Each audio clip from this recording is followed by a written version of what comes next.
যদি তুমি নুডলস ভালোবাসো আর নতুন কিছু ট্রাই করতে চাও, তাহলে এই রেসিপি অবশ্যই একবার বানিয়ে দেখো। বিশ্বাস করো, খেতে জাস্ট অসাধারণ। আর রান্না করার আগে আমি সেফটি হিসেবে হেলমেট পরে নিয়েছি। ভাই, সেফটিটা অবশ্যই মেনটেন করতে হবে, কারণ একটা দুর্ঘটনা ঘটে গেলে কিন্তু আর করার কিছুই থাকবে না। তাই আপনারা সবাই হেলমেট পরে রান্না করবেন, যাতে কোনো দুর্ঘটনা হলেও কোনো সমস্যা না হয়। পেঁয়াজের ফুলকা এবং ধনিয়া পাতা হালকা করে কেটে নেওয়ার পর ওদিকে আমার নুডলসটা সিদ্ধ হয়ে গেছে। আমি সেগুলোকে ছাঁকনি দিয়ে একটু হালকা করে ছেঁকে নিব, যাতে সেগুলো খুব ঝরঝরা হয়ে যায়। তারপর পেঁয়াজ, মরিচ এবং ডিম একটু একটু করে ভেজে নিয়ে সবকিছু তুলে রাখবো।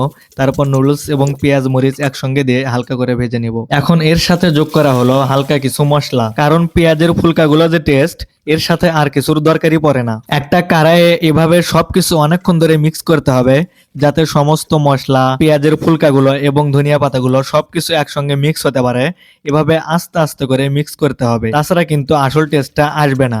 পুরোপুরিভাবে মিক্স হওয়ার পর আমরা কিন্তু সেগুলোকে একটা প্লেটে তুলে নিচ্ছি। এবার দেখেন লুকটা কেমন আছে, জাস্ট অসাধারণ। সত্যি কিন্তু দেখতে যেমন অসাধারণ, খেতেও কিন্তু ইয়াম্মি। নুডলসকে হতে হবে একদম নুডলসের মতো। আপনি যদি নুডলস খেয়ে নাই বোঝেন যে এটা নুডলস, তাহলে সেই নুডলস খেয়ে লাভ কি? কেমন?